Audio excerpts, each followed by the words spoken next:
online TV package. Pastors and ministers, you can now stream your message on our radio and social media platforms simultaneously. Tap into our wide audience locally, regionally, and internationally to get your message across. Isaac 98.1 FM, the #1 family station. Meet the people where they are at home. Connect with your audience in a safe environment. Call David at 782-6506 or email info@isaac981.com for more information. It's FBN Isaac's new online TV package. Get on board and connect today.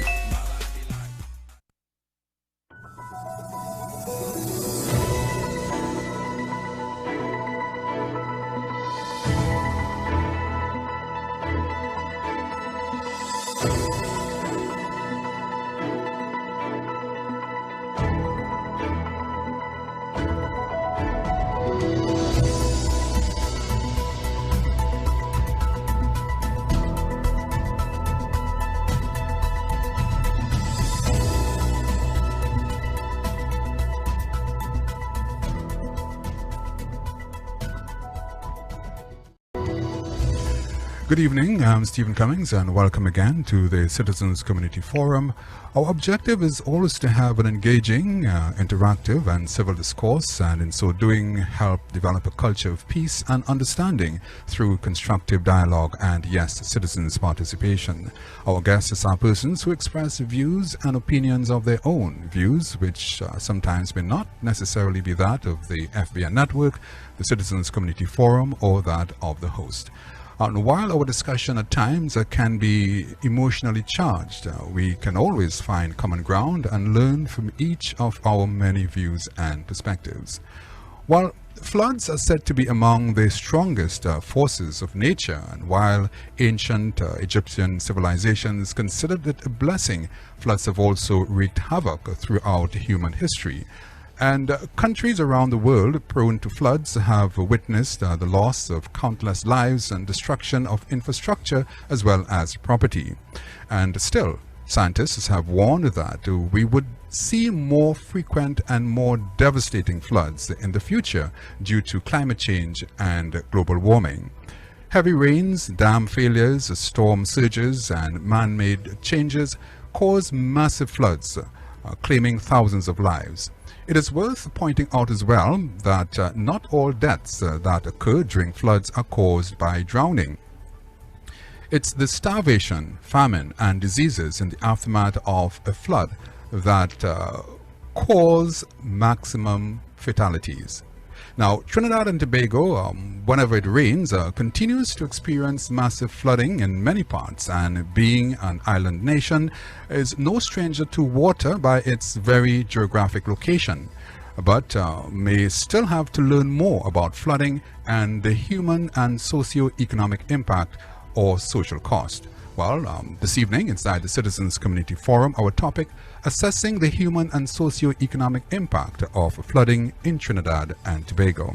And to discuss the issue, joining me via Zoom is Mr. Jerry David, Senior Disaster Management Coordinator, Ministry of Rural Development and Local Government.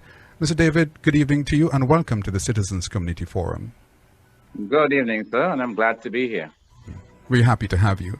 Mr. David, we are looking at the business of flooding and more specifically the topic, assessing the human and socio-economic impact of flooding in Trinidad and Tobago.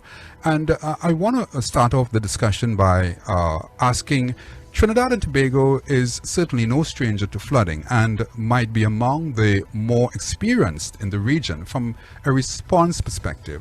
Are there any studies, as far as you know, that can tell us about the impact, the real social cost of flooding and human displacement on communities here? Now, that's a good question you've asked, because it is only in recent times that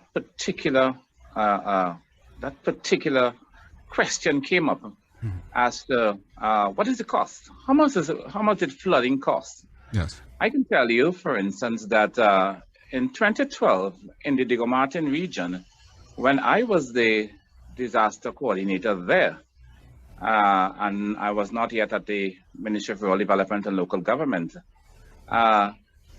in 2012, it cost the state $105 million just to bring Diego Martin back to some level of normalcy after that particular event. That's $105 million. And that was a thunderstorm that took place around, our tropical wave. Yes, a tropical wave that passed by around 3:30 that morning. And it was devastation. I mean, there were bridges that were washed away. There were many homes impacted, and fast-moving floodwaters decimated several communities. And that was the cost then. It is after that 2012 that I started to pay attention to the cost, the actual cost of those events. Yes. Yeah. When I went to Kent House, I started it all over again, because between 2012 and 2018, there was not many events of that magnitude. Yes, there were events. I remember there was the Diwali Day flooding. Yes, and then there would have been Tropical Storm Brett. And but it is only when I arrived at Kent House I started to actually cost stuff. For instance, we know that the Ministry of Social Development and Family Services that gave the grants to the 2018 flooding, and that went to upwards of $130 million. That much? Yes, that much in 2018. So there is a cost to flooding, yes. And we have to pay particular attention to those things now, and track it even more now. All right. Because I thought it was important for us, Mr. David, to open up the discussion on that front, because, as I said, you know, there is a social and economic cost when it comes to flooding and dealing with the whole mitigation, you know, exercises. But still, in Trinidad and Tobago, are we more of what I would call a disaster reactive society rather than a disaster proactive society, Mr. David? You're asking all the right questions. Now, in Trinidad and Tobago, there's a lot of awareness. But awareness has not yet translated into preparedness. Awareness is, hey, you know that the Met Services has issued a weather alert. We're going to have rain today. That's awareness. But did you walk with your umbrella? That's preparedness. Yes, yes. We don't have that. We don't have enough of the preparedness aspect of it. Whereas state agencies will do their best during the dry season to clear water courses. That's part of their preparedness program. It is individuals we have to try to move now to say, listen, do you know where the location of your shelters, just in case you have to go to a shelter? We ask questions like, do you have a response kit, a grab bag that you can take with you if you have to relocate? First aid kit, safe location, yes. Do you have that? If you go throughout the country, you will see these banners asking these questions. The hurricane season is here. Yes. And it says, yes, those banners are an attempt to bring awareness and preparedness, but we still need a whole lot more in preparedness. And let me give you another example. Many people, their homes, their roofs are in a state of emergency. I say a state of emergency because all that is needed. No pun intended, yes. Yes, no pun intended. They're in a state of emergency, and it will only take a hazard, which is the high wind event, which is the hazard to create a disaster. So you're in a state of emergency. How does an emergency become a disaster? It becomes a disaster when a hazard impacts, like a high wind event, and the roof is blown away, and your family is within that protective space that you have made for them. Right. So there we are. Because I was about to also ask you, Mr. David, I'm looking at the environmental landscape of Trinidad and Tobago, and would you say that we are fully prepared for a major flooding disaster? So far, compared to other countries with larger populations, and we have only had, I would say, pockets of flooding, and through though widespread at times in some instances. But are we fully prepared for a major flooding disaster in Trinidad and Tobago? And that would have been my next question to you.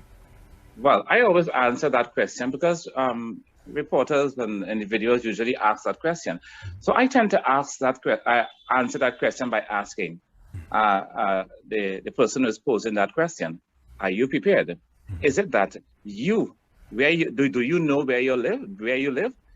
If you live in an area that is susceptible to flooding, what have you done to mitigate in some way that flooding? And there are things that the state has to do, and there are things that the individual has to do, because it's a collective responsibility. It's a collective, yes. Your personal safety is also your responsibility. So let me give you an example. That drain around your home, that storm drain around your home, are you waiting for the state to send someone to clean it when you can clean it and assist? I'm saying that if you know you live in a susceptible area, have you gone to the regional corporation and have you gotten sandbags which are given for free, which can assist you so that you can mitigate against flood waters? So there are things that the individuals must do, and there are things that the state must do. The state must ensure that, for instance, the major water courses are cleared. That is the central government. And the regional corporation must ensure that the minor water courses or the secondary water courses, those that flow into those main rivers, as we call them, I call them water courses. Yes. Because rivers are a whole different sort of thing, right? But we call it rivers. I say all those water courses. Okay, so that it means that there's a collective responsibility, for this. All right, indeed. And you are listening to and viewing the Citizens Community Forum. Our topic this evening, assessing the human and the socio-economic impact of flooding in Trinidad and Tobago. And I have with me Mr. Jerry David, Senior Disaster Management Coordinator, Ministry of Rural Development and Local Government. Mr. David, on that very same point, we were talking about the collective of citizens taking personal responsibility to ensure that they, in their own interests, that they do the simple things, even around their home, to ensure that they are not, victims of any unforeseen or any adverse, having any adverse impact. But there's also a question that usually comes up, and I'm sure that you probably would have face this question as well. Do we have a natural disaster population evacuation plan? Yes, each regional corporation, there are 14 regional corporations, and each regional corporation has an emergency operations plan. And it speaks to, a part of that emergency operations plan is an evacuation plan. And we have to evacuate to shelters. Let me explain this to you. In the United States, if a hurricane is going to make landfall on the East Coast, you see individuals in caravans, you see them in their SUVs. Yes. And once they get the alert, once they get the alert, they know that they can leave that particular area that is going to be impacted. And they can drive to, what's the next state next to Florida, was Alabama. And then they can drive to North Carolina if they have to, and then South Carolina. They can actually drive. But let me ask you, sir, which country are we going to be driving to? None. So we are locked in here, and we are trapped in this on this island. There is no place to go. Yes. So it means we have to shelter in place. If your house, if your roof is not secured, if your perimeters are not clear, if those huge trees that people like to have flourished around their homes, the mango tree and the chena tree and the pomerac trees that we love to use the fruit, and not thinking that, hey, this is a hazard. Should a high wind hit this tree, it is going to break the branch is going to go in the house, and it can actually crash into the roof and create countless areas of damage. So that we have to now decide, this house is my sanctuary for a hurricane, for flood waters. Yes. And if it is my sanctuary, then I must protect my sanctuary. Other than that, we will have to ask you to go to a emergency shelter. And there are many emergency shelters in each regional corporation. That's why we asked the question, do you know where your emergency shelter is? Yes. So if you have to go to a safer location, so that you mentioned something at the beginning with your preamble, Yes. and that is flooding creates the largest number of deaths in any hydrometeorological event like a hurricane. Yes. Yes, flooding. Roofs will be blown off. Yes, trees will fall on roofs. Storm surge will affect the shoreline. But you see, flooding is devastating. And you would have seen many pictures, even in Trinidad last week, of individuals whose houses were under 3 and 4 feet of water. And that was just from a severe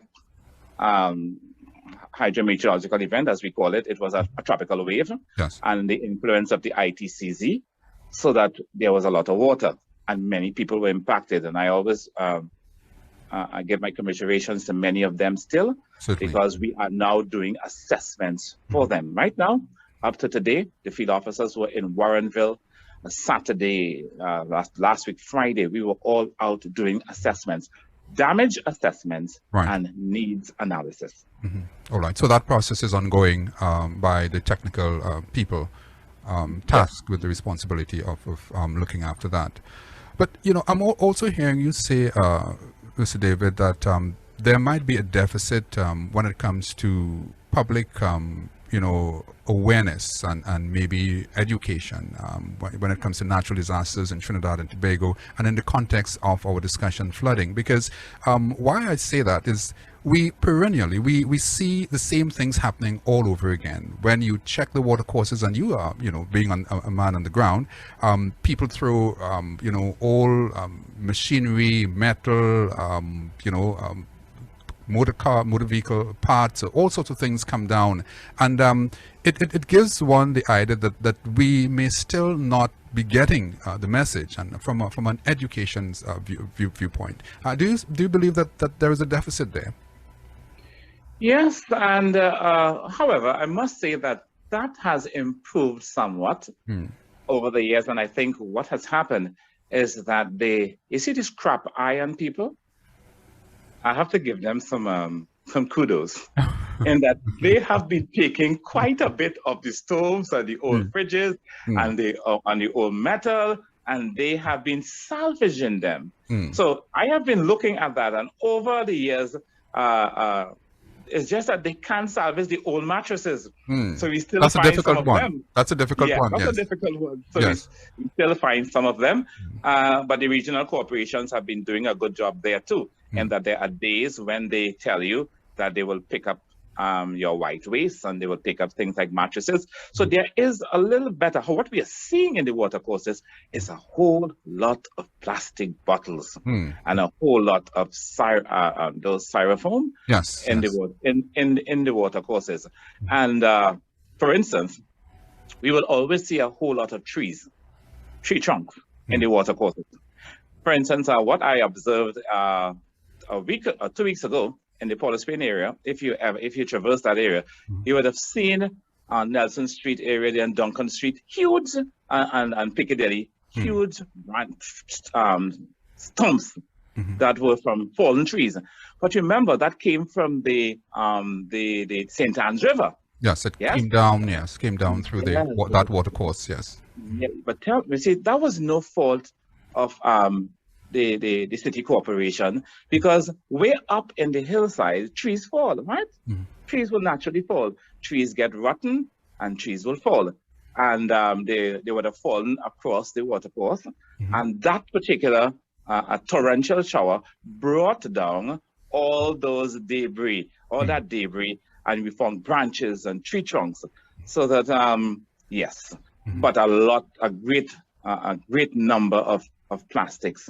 The thing with the plastics is the plastics will they will clog the underground drains. Yes, the underground drains. And you know, Port of Spain has that issue. Yes, yes. Where many of the drains are underground.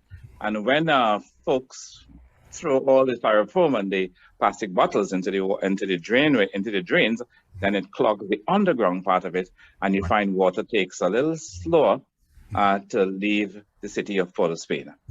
Now, it's a fact that in low-lying areas such as Port of Spain, many parts of Port of Spain, and when you compare Port of Spain to, let's say, San Fernando, you know, more of an hilly terrain, do you find that there is more of an impact in the low-lying areas, let's say Port of Spain? I know we can talk about, you know, the Caroni area, certain parts of Central, but more so if you were to compare the more hilly areas, San Fernando as opposed to Port of Spain, which you think would have been or would, you know, have that propensity to be, you know, more devastating in terms of the aftermath of a flooding?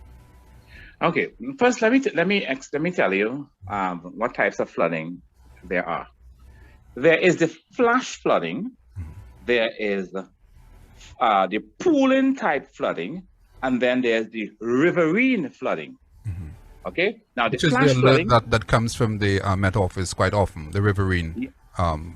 Yeah, go ahead. No, when Met gives a riverine flooding, it's because there has been either a great amount of rain that fell due to a tropical wave, the ITCZ, like what took place recently in the areas of in the Caroni area. Remember, sir, that the waters from the Caroni, the furthest point of the water from the Caroni is in Aripo, height of Aripo. Yes. And then it picks up, that's way up in the Arima side. And then there is water that's coming from St. Joseph, Aruca, San Juan, all those areas, Tacarigua, all of that water is making its way to the Caroni. So you understand, take a look at in your mind's eye of all this water that's coming from that direction. Now, when that water travels downstream, it is going to be slowed down by what? Human development. Yes. Housing development. We're going to get into that. We're going to get into that a little later on in the program, Mr. David, about, you know, that, you know, intervention of the human or the human element.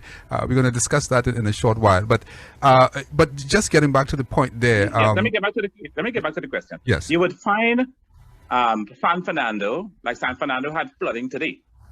You may not know that in Pleasantville. And we had about 25 reports of persons who were impacted by water actually entering into their homes. So in Pleasantville and some other parts of San Fernando. But San Fernando would experience not the pooling type flooding like Pinal-Debe would, or Warrenville would, or Kelly Village, Las Lomas. It wouldn't experience that. It will experience fast moving waters. And it's bringing with it all the debris that it picks up along the way. Port of Spain, as you realize, you will see City Gate, and you will see all this water. But if you turn back, if you go back there in an hour time, tell me, you're not seeing any more water at all. Because the water goes down quickly based on the tide. And then the Ministry of Works and Transport Drainage Division, they have installed 2 pumps there that is actually taking water and casting it into the sea. Yes, and casting it into the sea. So you have a methodology there for taking the water out of City Gate, Port of Spain, and the water never stays very long in Port of Spain. Water will stay, riverine will take 2 days from Arima to Guayma.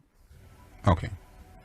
You see the distance that the water is traveling? Yes, that's very, very, very far, yes. Yes, and it's coming down very slowly because there's no rain now. It is just the afterflow of the water making its way to the sea. Takes about 2 days for it to reach from there to Guayma. Now, sometimes, like in 2018, it overspilled Guayma, crossed the highway. Yes, we've known of that right. Event. That event. But we did not have that this time, in that the Caroni River and held its own. Now, it means that the water is flowing. It means if the waterways were blocked completely with debris and mattresses, and all the bridges were blocked up with old fridges and old stoves and old bamboo stools that came down with the water, then we would have had pooling in the communities even more. But the water is flowing, Yes. and the water is doing what nature intended it to do. All right. And it brings me to the question as well, Mr. David, about floodgates. And I know that farmers, have been talking about, some of the areas that need floodgates to help, safeguard crops and so. What can you tell us about floodgates and their implementation? Do we have widespread, floodgates across, communities that are usually impacted on a yearly basis? In the Pinal-Debe Regional Corporation, that Pinal-Debe area there are floodgates, and that's because that's the Guayma, the Gordino River. All the water that enters Pinal-Debe is trying to make its way to the Gordino River. That's by Mosquito Creek there. Yes. Yes, to get its way to the ocean there. So there are floodgates on in that area, and much of it is to prevent. Also, you don't want the salt water. You're trying to prevent the salt water from coming too far inland, so that the farmers would be impacted. Yes, there are floodgates there. There are floodgates in other agricultural areas, and sometimes some of them need to be refurbished, sometimes they need to be replaced, and that's an area that we need to do some work on. I think. Because I have heard the cries, Mr. David, of farmers talking about this issue all the time, about floodgates. Do we have the right systems in place? What's happening in terms of maintenance and as I said, even the deployment. Yes, I am. That's one of the areas that I think you asked the question. It is one area that I think we could do some more work on, and I know that the Ministry of Works, the Drainage Division, is always looking at that, and of course, resources is an issue, and a nation is as prepared as the resources they have available to them to put in the mitigation measures. All right. And you're listening to and viewing the Citizens Community Forum. Our topic this evening, assessing the human and socio-economic impact of flooding in Trinidad and Tobago. And I have with me Mr. Jerry David, Senior Disaster Management Coordinator, Ministry of Rural Development and Local Government. Mr. David, what we'll do at the moment, we'll take a short break and we come right back. We continue the discussion then.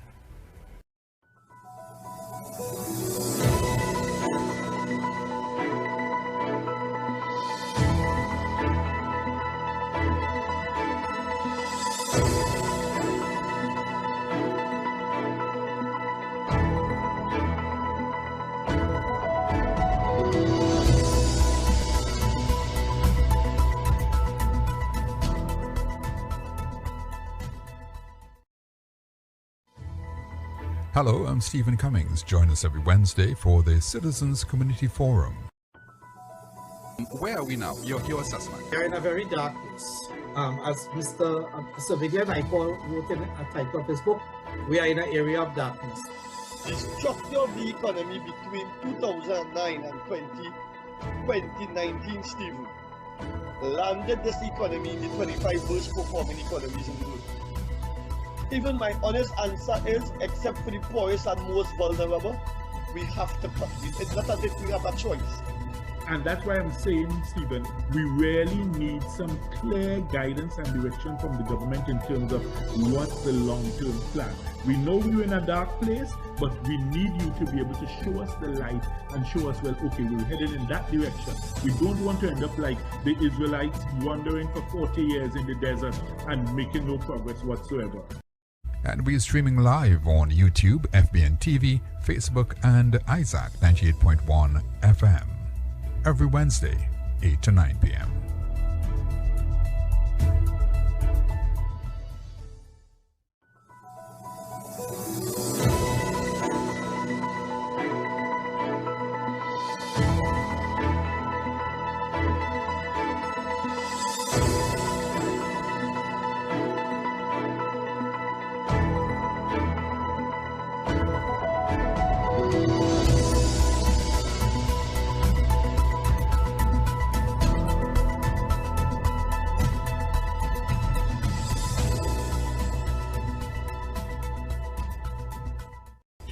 And welcome back to the Citizens Community Forum. I'm Stephen Cummings, and this evening we are talking about the business of flooding in Trinidad and Tobago.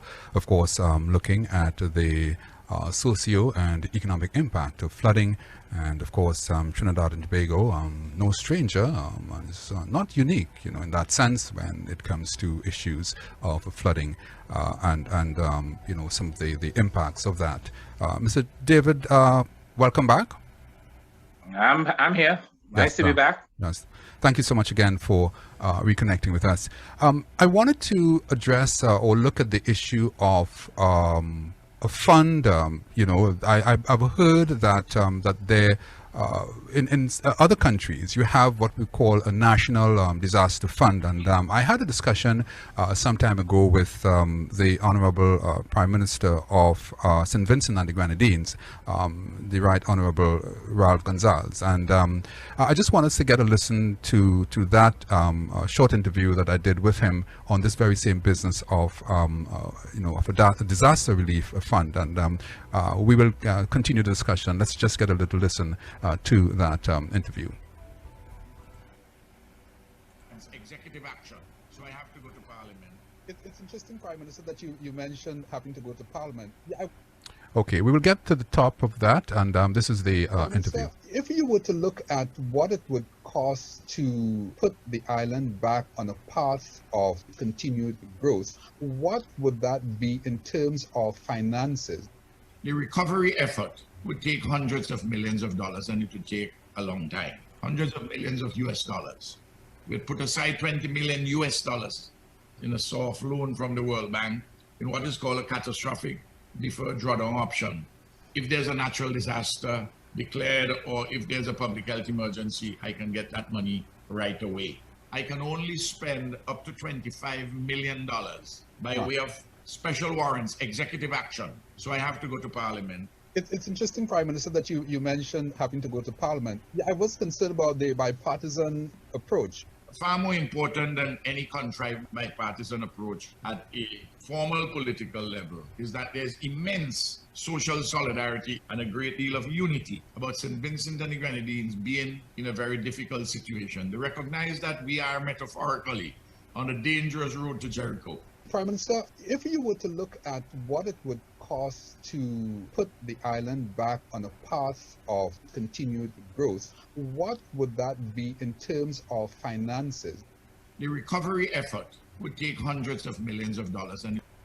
Okay, so that was an interview, Mr. David, that I did on a previous occasion with the Right Honorable Ralph Gonzalez. And again, we were talking about that issue of disaster preparedness, and as I said, there are countries which have put aside a special fund for treating with issues of that nature. Do we have such a framework in place in Trinidad and Tobago?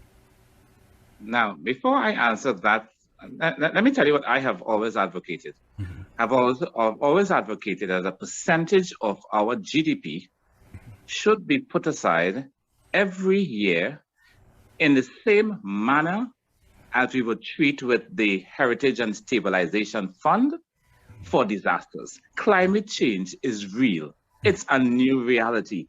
And in order for us to face what climate change is going to throw at us, then we have to think outside of the box a little bit and do some new type of thinking. Yes. And in the same way we have a Heritage and Stabilization Fund, I have said this in many forums, that a percentage of the country's GDP every year must be allocated, and it must not be if we did not spend it, then it goes back into the consolidated fund, because that's how.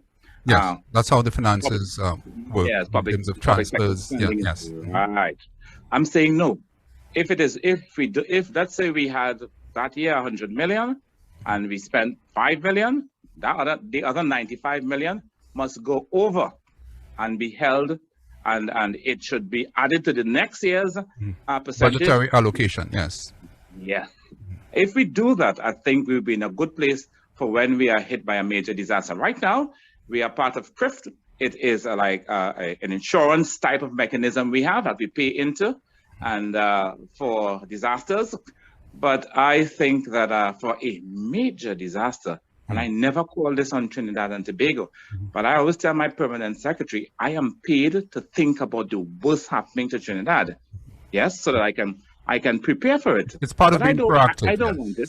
Yes, but I don't want it at all. But I'm saying I have to prepare the regional corporations for it, so that that is what I am suggesting. And I hope that it may not happen in my time, but I hope that somebody in the future will say, hey, let us do this the same way. We can call it the climate change, not response, recovery fund and reconstruction fund. Yes. I guess one can always come up with an appropriate name, an acronym for it. Yes, indeed. Because I thought it was important, for us to also touch on that issue, because if we have to talk about national development and that issue of mitigation where flooding is concerned, there certainly has to be some kind of financial budgetary consideration. And on this very same issue as well, Mr. David, there is a delicate balance between development and us having to, protect our environment. That's right. How difficult, if you can just explain to us, in your experience, how difficult you think when you would talk with people, you would see some of the devastation as well, some of the developments on the hillside. There's a very delicate balance. How do you strike that balance between wanting to move forward, in terms of the development, and also protecting the environment? You ask all the right questions, all the right questions you ask. Now, on the hillside, take for instance, where people live on the hillsides. We should not be building homes above the 300-foot contour line. We should not be building. We should let trees flourish above the 300-foot contour line. But we have individuals, unplanned developments, informal developments that go on the hillside. They cut the hillside for agriculture, and they cut the hillside for housing. And it's not that when they're cutting the hillside that they're terracing. They're not terracing. If you go up to the Paramin area, you will see that they will terrace, because they have been there for 100 years planting the scythe and the thyme and those condiments. Yes. Now, many other communities and the type of houses that are up there are usually not very strong. The roofs are not secured. The foundations are not strong. But you ask the question, why are they there? Are they there because they want to be there? Many of them, I'm sure if you ask them if they would like to live in Valsayn, or if they would like to live in Highland Park, or in any of those, they will say thank you very much. It's just that we're talking about the socio-economic impact of this. Yes. So I'm saying that a lot of people, and we have to. Are we going to take them up the mountains? If you have to take them up the mountain, then that's a big political decision. Yes. Yes. Not only political. Yes. It is going to be a social problem also. Yes. If you have to take them of the mountainside. And sometimes bipartisan support in terms of all sides agreeing, because if you're dealing with people and of course it goes into the political realm, and then there's legislation and a whole lot of other things that come with that as well. Yes. Yes. And then you have to declare the area, like in the United States, huge areas, and that they declare national forest. Yes. Yeah. You have to declare all that area national forest, and no one can go there. And then you will have to put in forest rangers, because to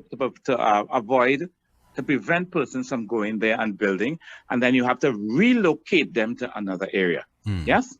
But that's the hillside. But what about the flood? But what about the floodplains? Now we call it the Caroni Plains, right? Yes.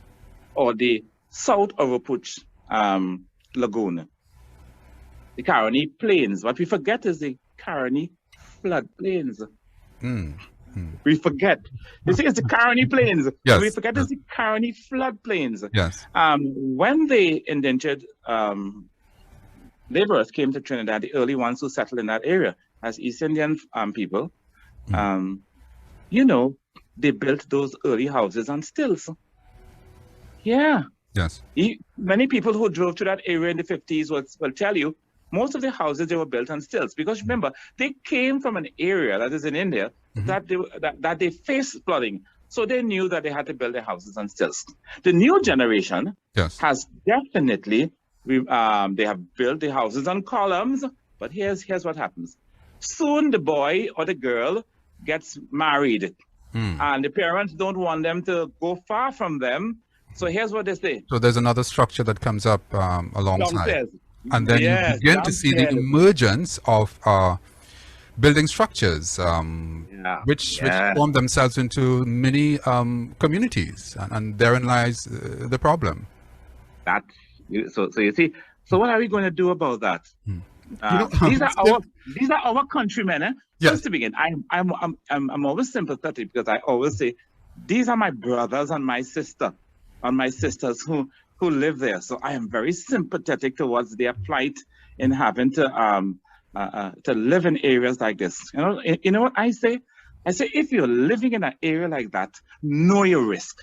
Know the risk that you are going to face. You're going to be faced with. If you know you live in an area that is susceptible to flooding, expect floods. So if I'm expecting floods, I'm going to do all that I could. Floods are not going to come all through the year, right? So that for the time that I know that flooding is going to take place, I am going to mitigate against this as much as I could. If I have to sandbag my place, I have to build a retaining wall to keep the water away. I'm going to do everything to mitigate against it. And the thing about it, and then I want to take you to the other aspect of it, which is we have developers.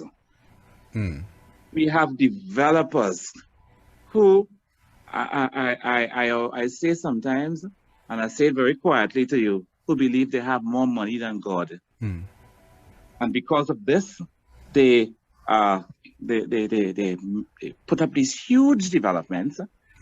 And of course, they say they get, they will get approval. Yeah, the town and country approval and Ministry of Planning. Or ministerial approval. Or ministerial approval. Yes. Yes, they will get the approvals. And but how but Mr. David, help me. How is that allowed to happen? You talk about certain people getting these kinds of approvals, knowing that it is an illegal, act to just, build indiscriminately, especially in sensitive areas of land that are sensitive to building. Of course, you know that there are certain, parcels of land that are state, state designated for agriculture, and they can't be used for building. But how does that happen? Are people just getting, these approvals? Sir, that question is above my pay grade, and I wish I could answer that for you. But they do. My take on this is, whenever you give approval for a developer, you see the water in that area must be told that water belongs to you. So you are moving all the foliage, you're moving the trees, and areas that are swamp, you are backfilling it. Water used to settle there. Yes. Yeah, before. So the water isn't going anywhere when you put up the house. So that water has to be yours. I know if you've been to St. Vincent or Beckway, you would see that how folks build houses in that, you have to build, and in St. Thomas, an underground cistern. Yes. Yes. Right. So that helps. Yeah, that helps some channel. Yes. Yes. Channels the water. So it channels the water into that underground, that channel, and then the house is built over it. My cousin who lives in St. Thomas tells me when there is too much water, all he has to do is open a valve, and he slowly lets the water out. But maybe we need to apply some of those technologies. Some of those things, yes. Here, Mr. David. But also, I wanted to address this issue, where and how do we begin to change the mindset of a society socialized on the issues of self-interest and not caring about the neighbor or the environment? A perfect example is when there is the indiscriminate cutting of the hillside, referring to that, and illegal building structures. And where and how do we begin to change that mindset? I'm afraid to answer that question. I have an answer for you, sir. But let me tell you why I'm afraid to answer that question. All right, I'll answer it for you. Until and unless we are hit with a 1963 type hurricane, like the one that hit Tobago, that's Flora, a category 3, category 4 hurricane, and we are devastated, then and only then would we start thinking about the environment. And also, we have to start thinking of water as a resource. In St. Vincent and Beckwith and St. Thomas, it's a precious resource because during the dry seasons, the long dry seasons, and also the fact that there aren't a lot of underground aquifers to get water in those islands, people treat water as a precious resource. In Trinidad, we have so much of it. Okay, so it becomes all right. I hear you, and I see where you're going as well. But again, I come back to the question of how do we, and you talk about unless we experience something that is really massive in nature, but there's also the legislative component, Mr. David, that has a way of immediately impacting in terms of people's behavior and attitudes, and I don't know what you think about the legislative component of it as well. Legislation. Have we been enforcing our laws as we ought to? There you go. Unless you have the ability to enforce these laws, then people will treat it with impunity, and you see it every day. Of course, everyone knows you're not supposed to go and cut the hillside, but who's climbing that mountain to see that guy who's cut the land? And he's put up this house on top there, and that water starts coming down. And who's going to say to the big developer who has cut the mountainside, and he has put up many major... I'm looking at one right now in the St. James area there. Yes. And when you're looking over into that D-Bay area there, and I'm saying, my goodness me, all that water that would have settled on, they cut the whole mountainside, and there were trees there, and the water that was softly, the rains will fall to the top leaf, and then to the lower leaf, and then to the lower leaf, and then into the ground. What happens now? It's only concrete, yes, and it's only corrugated iron steel or galvanized sheeting. So that water, and then they're going to concrete the yard. You know that. They're going to concrete the yard for car parking. Yes. And with a number of people there, you're going to have car park. And once you have car park, you're going to have concrete. So that water is going to rush down. Yes. You know who's going to be impacted? The people lower down in St. James. And the low-lying areas, yes. Yes. All that water there, if I had my say, all that water belongs to that developer. Find a way to treat with that water that very well is going to come down and affect persons later on. But again, is that going to happen?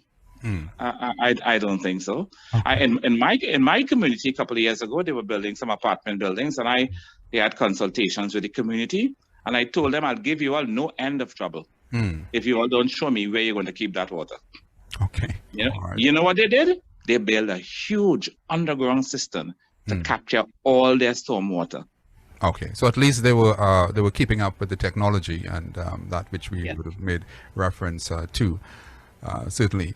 And you're listening to and viewing the Citizens Community Forum. Our topic this evening, assessing the human and socio-economic impact of flooding in Trinidad and Tobago. And I have with me Mr. Jerry David, Senior Disaster Management Coordinator, Ministry of Rural Development and Local Government. Mr. David, on the issue of we have 14 regional corporations. Am I correct? Yes, 14 corporations. Yeah. Right. And the critical roles of those corporations, and I think you referenced, some of it earlier on, but I still hear from many people and in many communities, farmers, what have you, of having difficulty in terms of the response time. And many times you hear of a list of woes, even from the very same personnel who are charged with the responsibility of being those responders, and so a lack of personnel, funding, which all impact on service delivery. But is funding really the main issue when it comes to flood mitigation? What are some of the other factors you may want to cite impacting on the side of service delivery? Certainly, it can't just be an issue of money, or even maybe in some instances it's a management issue. Yeah, it's a combination of all that you have said there. But in terms of the response time when a hazard impacts, that's my department. That's the disaster management unit in the 14 regional corporations. And I stand firm in that we have always been on spot right after the particular event takes place. We are always there. And whether it was in Osiro, I could tell you in Osiro, when social media was saying 22 houses, my disaster coordinator was on the field, and he's saying, "Mr. David, I'm counting them for you right now." In real time. Houses. Yes, in real time, because we are there. In terms of the funding that is necessary to mitigate, that is always a challenge for not only for Trinidad and Tobago. It's a challenge all over the world, and the Ministry of Works has done, in my estimation, has done a good job in clearing the water courses, and the regional corporations, based upon the funding that we have, we get other stakeholders involved, and we try to make life as reasonable for all the burgesses in our regional corporations. Okay. All right. Now, scientists, Mr. David, are also telling us that the Earth's atmosphere, and by extension the planet, is changing at a rapid pace. And how much involved is the Ministry of Rural Development and Local Government is in educating citizens in the areas of climate change and, let's say, global warming, for persons who, to also understand what the science is saying about changing weather patterns? Now, that's, again, you're asking all the right questions. The Ministry of Planning in Trinidad and Tobago is responsible for quite a bit of that aspect of the climate change, and the Ministry of, the Met Office. They are also responsible for those areas, and they do quite a bit. We tend to do the practical parts on the ground. So, for instance, we had planned on the 5th of August this year, that was World Environment Day. Yes. We had received 10,000 trees from the Ministry of Agriculture. It was our plan to plant these 10,000 trees throughout the country. We still hope to do it maybe in September or October, if we get an opportunity to actually go out in at least tens. If you can get 10 persons, if the Prime Minister says, okay, 10 persons could congregate, then we will start to plant those trees. Yes. All right. In addition to that, we are working with the vetiver people. That's the grass that holds the hillside. And the grass, as I think it goes down up to 9 feet now into the earth and holds the hillside together. Because if you remove the foliage, and you must find some way of holding the soil together, because it is a tree that was holding the soil together. So we are working with them to replant those things. So we will do the practical parts of it, you know, and that's what my ministry does. You will recall that the National Reforestation Program is under the Ministry of Rural Development and Local Government. Also, CPEP is also under the Ministry of Rural Development and Local Government.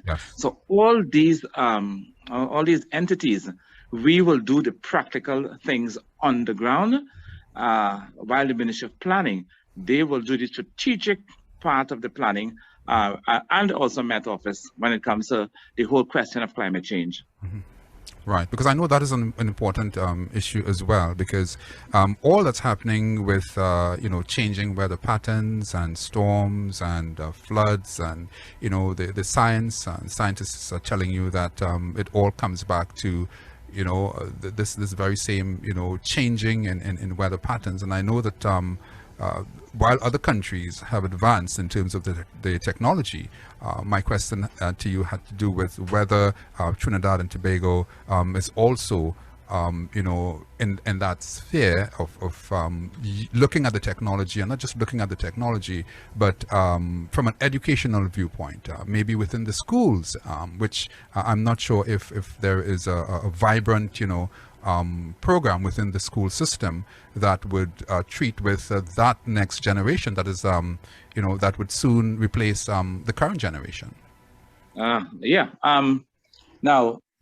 to start this revolution, we have to digitize the whole society, and I think I think the Prime Minister has been speaking about that. Yes, there is a ministry of digital transformation. There's a ministry that was set up just recently, within the few, I think probably about a year or two ago.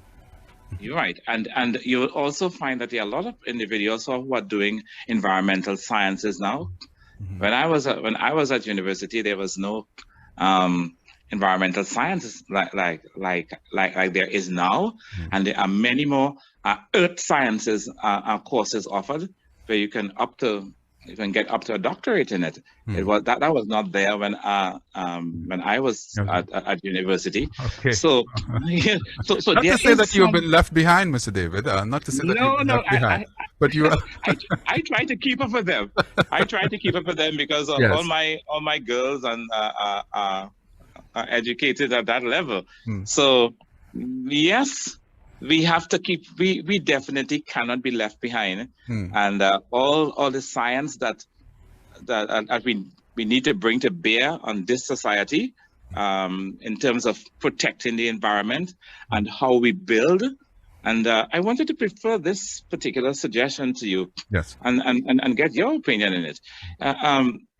If you take a drive through all the urbanized area of Trinidad, you would find many abandoned lots and many abandoned homes. Some people say that there are upwards of 1,000, maybe 1,500 of those abandoned lots and abandoned premises throughout Trinidad and Tobago.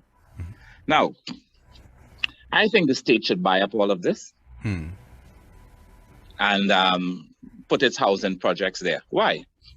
Remember, all these abandoned lots, there is already infrastructure. The road system is in place. Telephone, light, water, sewer. Everything is in place. And in some instances, those structures would have already gotten approvals, but it's just that they have been abandoned. So I'm saying, fine, the state should move in. Just a little thinking outside the box and thing. And instead of cutting down the hillside to put housing, there you go. Probably have 1,500, 2,000 houses already. Well, Mr. David, that might be an excellent recommendation. I hope that the policymakers, are taking note. I suppose we may very well see your suggestion, taking root. But let's see what happens. Mr. David, we have just a few minutes again before we close the program, the Citizens Community Forum for this evening. But while floods have been what I would say the constant companion of humanity, recent catastrophic events all over the planet have raised new questions as to traditional approaches in understanding and in responding to such extreme hydrologic events. Now looking back, many societies have also accepted floods as the inevitable vagaries of nature or acts of God. to be endured. But, there are still things we can do for our own safety and protection. And I want you to sort of, in your closing remarks, also reflect on that as we bring the program to a close. Your closing remarks. Okay, I like to close this way. So if we have to, and we have built our homes in an area that is susceptible to flooding, yes, vulnerable to flooding. What do we do? It means that first you can decide to build your house on stilts. In this one, well, on columns, and you see downstairs, have nothing downstairs, and don't plan to block it around and give it to a son or daughter. You may say, Mr. David, you could say that, but my son have no place to go, so I'm going to do it.